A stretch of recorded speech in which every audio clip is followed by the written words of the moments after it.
अस्सलाम वालेकुम।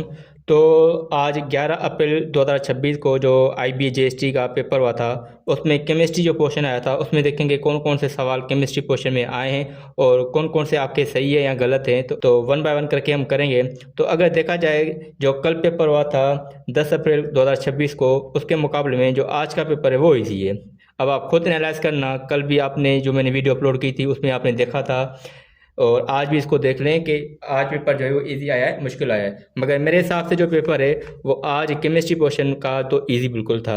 तो वन बाय वन करके हम यहाँ पर ये क्वेश्चन करते हैं। तो यहाँ पर अब केमिस्ट्री क्वेश्चन हल करेंगे।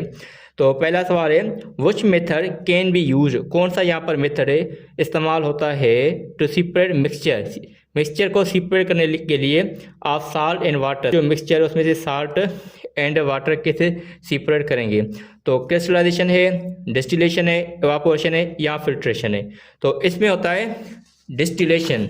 अगर डिस्टिलेशन क्यों होगा तो यहाँ पर देखें, जो आपके पास मिक्सचर है ना, मिसाल के तौर पर मिक्सचर किसका, साल्ट एंड वाटर का।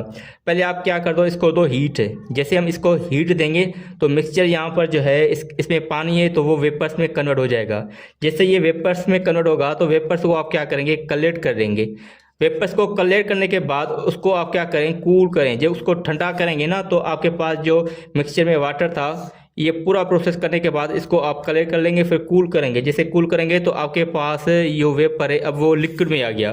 तो मतलब मिक्सचर में से वाटर आपने कलेक्ट किया तो मिक्सचर आपके पास जो होते हैं, जैसे आप उसको हीट देते हैं तो जो है वेपर तो उड़ जाते हैं, फिर वो उसको कलेक्ट करते हैं, लिक्विड आपके पास बन जाता है। जैसे आप टेम्परेचर देते हैं तो आपके पास जो लास्ट में ना रेसिड्यू बचती है, मतलब जो लास्ट में आपके पास सिंपल साल्ट बचता है। तो इसमें जो मेथड आपके पास 53 का वो क्वेश्चन जो है वो उसमें बी सही है। तो 53 का बी सही है।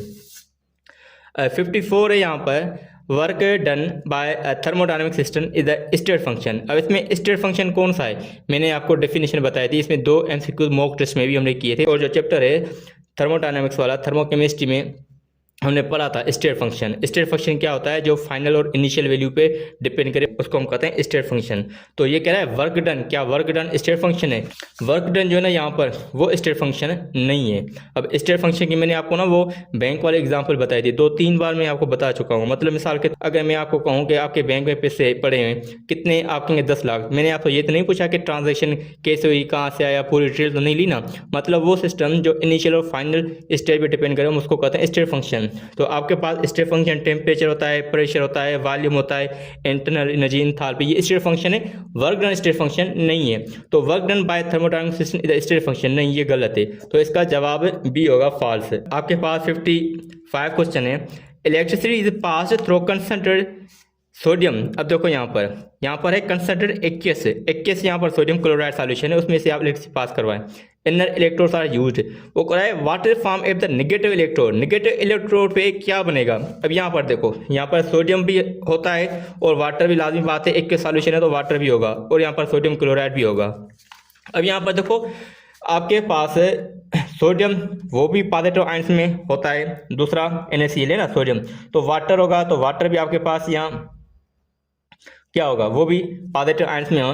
मगर यहाँ पर देखो सोडियम भी है, हाइड्रोजन भी है। अब इन दोनों में से ना कोई एक है, क्लोरीन तो नहीं है, नेगेटिव चार्ज होती है, ऑक्सीजन भी नेगेटिव चार्ज। अब दोनों में से कोई एक है, अब दोनों में से कौन सा एक होगा? अब याद रखना सोडियम जो है ना डायरेक्टली वाटर के साथ रिएक्शन नहीं करेगा, हाईली विगोरस रिएक्शन होता है। जो सोडियम हाईली रिएक्टिव होता है, it can be collected in aqueous solution. तो इसको हम एक्वस सॉल्यूशन में डायरेक्ट कलेक्ट नहीं कर सकते हैं, मगर ये जो हाइड्रोजन होता है ना वो इजीली कलेक्ट हो सकता है। तो जो हाइड्रोजन यहाँ पर प्लस है वो क्या होगा, गैस की फॉर्म में कलेक्ट हो जाएगा। ये जो हाइड्रोजन है वो रिड्यूस हो जाता है, इजीली हो जाता है, मगर ये नहीं होता। ठीक है, तो यहाँ पर 2 ऑप्शन थे, या तो सोडियम होगा या हाइड्रोजन है। तो हाइड्रोजन इजीली रिड्यूस हो जाता है, जो कि आपके पास है कैथोड पे जाके कलेक्ट हो जाएगा। तो याद रखना हाइड्रोजन को इजीली रिड्यूस करना होता है, सोडियम को आप इजीली रिड्यूस नहीं कर सकते। ये डायरेक्ट वाटर के साथ जब रिएक्शन हो जाएगा तो ये हाईली विगोरस रिएक्शन होता है। तो आपके पास ऑप्शन इसका होगा हाइड्रोजन। तो आपके पास 55 का जवाब है सी। क्लियर है यहाँ तक? 56 है, 56 कह रहा है कि बर्निंग फॉसिल फ्यूल्स है। अब फॉसिल फ्यूल्स क्या होते हैं? फॉसिल फ्यूल्स मतलब जो रिमिंग ऑफ एंशियंट प्लांट्स और एनिमल, मतलब पुराने ज़माने में जो आपके पास है एंशियंट प्लांट या एनिमल के जो रिमेन्स मिलते हैं, मिसाल के तौर पर कोयला मिलता है, पेट्रोल मिलती है, नेचुरल गैस होती है, हम उसको कहते हैं fossil fuel, ठीक है। तो burning of fossil fuels release heat energy, which substance is not a fossil fuel, इनमें से कौन सा फॉसिल फ्यूल नहीं है। अभी मैंने आपको बताया what is the fossil fuel, मतलब जो पुराने ज़माने में जो एनिमल या प्लांट हैं उनके जो रिमेन्स हैं उनको हम कहते हैं फॉसिल फ्यूल। तो कोयला हमारे पास फॉसिल फ्यूल है, नेचुरल गैस मिलती है ना, मीथेन वगैरह, वो भी फॉसिल फ्यूल है, पेट्रोल वो भी फॉसिल फ्यूल है, मगर हाइड्रोजन नहीं है। तो यहाँ पर 56 का जवाब आपके पास है बी है, हाइड्रोजन। तो यहाँ पर फॉसिल फ्यूल कौन सा नहीं है, बी। अब आपके पास ये 57 क्वेश्चन है, ये कह रहा है what is the maximum mass of chromium, chromium का कितना मास होगा, there can be obtain from 760 gram of chromium oxide, इसमें से।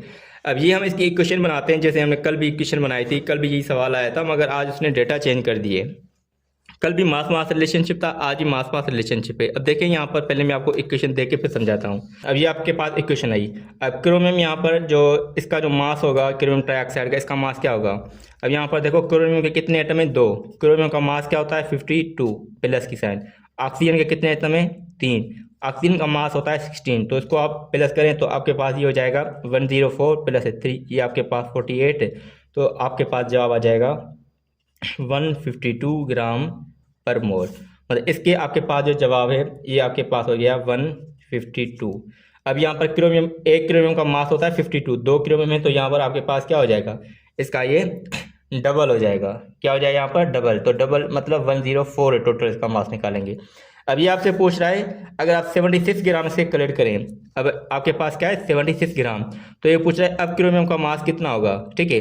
अगर 152 ग्राम इसके इतने बना रहा है मतलब 104, तो 76 ग्राम के हवाले से कैसे करेंगे। तो आपके पास ना इस तरीके से अब ये क्रॉस मल्टीप्लाई भी कर सकते हैं, मोल मोल रेशो भी आप निकाल सकते हैं। जब आप इसको क्रॉस मल्टीप्लाई करेंगे तो आपके पास आ जाएगा x इंटू 152 बराबर, इसको आप 104 इंटू 76, तो x आपके पास है 104 इंटू 76 अपॉन 152। 76 को इससे मल्टीप्लाई करेंगे तो 2 आएगा। ये 2 का टेबल 1 टाइम, इसका 2 का टेबल 52 टाइम्स लगाएंगे तो 52 जवाब आ जाएगा आपके पास। तो x आपके पास आ गया 52। तो यहाँ पर देखो 52 जवाब है, ये देखो 57 का बी होगा। अब मोल रिलेशन के हिसाब से करें या मास मास रिलेशनशिप के हिसाब से करें तो आपकी मर्जी है। तो जवाब बहरहाल इसका जो है 57 का बी होगा, ये कल भी आया था। अब आपके पास सवाल है which of the following is example of neutral salt. Neutral salt का क्या मतलब है, मतलब एक होता है न्यूट्रल सॉल्ट, दूसरा होता है एसिडिक सॉल्ट, तीसरा होता है बेसिक सॉल्ट। अब मैं आपको 1 बाय 1 करके समझा रहा हूँ। अगर मिसाल के तौर पर कल को ये सवाल आ जाए अगेन तो आप क्या करेंगे। अब देखो यहाँ पर देखो NaCl है, ये कहाँ से आता है। तो जो NaCl हमने पढ़ा था न्यूट्रलाइजेशन रिएक्शन, मतलब जब एसिड और बेस से रिएक्ट करेंगे साल्ट बनेगा। तो यहाँ पर हर साल्ट के बारे में मैं आपको कंपोजिशन बता देता हूँ। अब जो NaCl जो ना वो आपके पास है, ये बेस है, ये एसिड। जब ये रिएक्शन करेंगे तो ये NaCl बना प्लस में वाटर, ठीक है, ये वाटर बन गया। तो ये जो साल्ट होता है देखो, जब स्ट्रॉन्ग एसिड और स्ट्रॉन्ग बेस रिएक्ट करते हैं ना तो आपके पास जो साल्ट होता है ना वो होता है न्यूट्रल। स्ट्रॉन्ग एसिड और स्ट्रॉन्ग बेस रिएक्ट करेंगे तो आपके पास जो साल्ट बनेगा वो न्यूट्रल बनेगा। तो वो चाहता for example of neutral salt मैंने पहले रिएक्शन करवाया तो ये आपके पास 58 का जवाब है ए। मगर इन ऑप्शंस के बारे में भी थोड़ा पढ़ लेते हैं। अब देखो सोडियम कार्बोनेट कहाँ से आता है, Na2CO3। अब एसिड और बेस रिएक्शन करेंगे तो आपके पास सोडियम कार्बोनेट जो साल्ट है वो भी आएगा। तो जो सोडियम होता है ना, यहाँ आपके पास बेस है, तो बेस यहाँ पर देखो ये स्ट्रॉन्ग बेस है, और यहाँ पर H2CO3 कार्बोनिक एसिड ना, आपके पास एसिड है मगर आपके पास एसिड जो है यहाँ पर ये वीक है। क्या है यहाँ पर, ये वीक है। तो आपके पास ये क्या बनाएगा, Na2CO3 प्लस में यहाँ पर ये वाटर। ये भी साल्ट होता है मगर जो चीज़ इसमें स्ट्रॉन्ग होगी ना उसी का ही साल्ट। अब देखो ये तो वीक है, ये स्ट्रॉन्ग बेस है, तो जो साल्ट बनेगा ना वो स्ट्रॉन्ग बेस का। तो ये जो साल्ट आपके पास है इसको हम कहते हैं बेसिक साल्ट। क्या कहेंगे, बेसिक साल्ट। तीसरा आपके पास है सोडियम एसीटेट ना, CH3COONA। अब तो यहाँ पर सोडियम कहाँ से आता है, बेस है, तो यहाँ पर आपके पास NaOH है। ये CH3COO ये एसिडिक एसिड से आता है, CH3COOH एसिडिक एसिड। मैं आपको बताया था वीक एसिड है। तो ये आपके पास OH ये हाइड्रोजन, ठीक है, और बाकी ये सोडियम इस तरीके से। तो ये आपके पास बन जाएगा CH3COONA, sodium acetate. Sodium acetate ये आपके पास है बेसिक साल्ट होता है। कौन सा साल्ट होता है? बेसिक, क्योंकि यहाँ पर जो सोडियम है ना, यहाँ पर स्ट्रॉन्ग बेस से आया है। जो चीज़ स्ट्रॉन्ग होगी ना एसिड बेस में, उसी का ही साल्ट बनेगा। अगर दोनों वीक हैं तो भी न्यूट्रल। तो अगर दोनों एसिड बेस में स्ट्रॉन्ग अगर बेस है तो बेसिक साल्ट, अगर एसिड बेस में दोनों में अगर स्ट्रॉन्ग एसिड है तो एसिडिक साल्ट है। अब यहाँ पर देखेंगे अमोनियम, यहाँ पर वाटर भी होता है, NH4Cl। अब यहाँ पर देखो क्लोरीन कहाँ से आया, अमोनियम कहाँ से आया।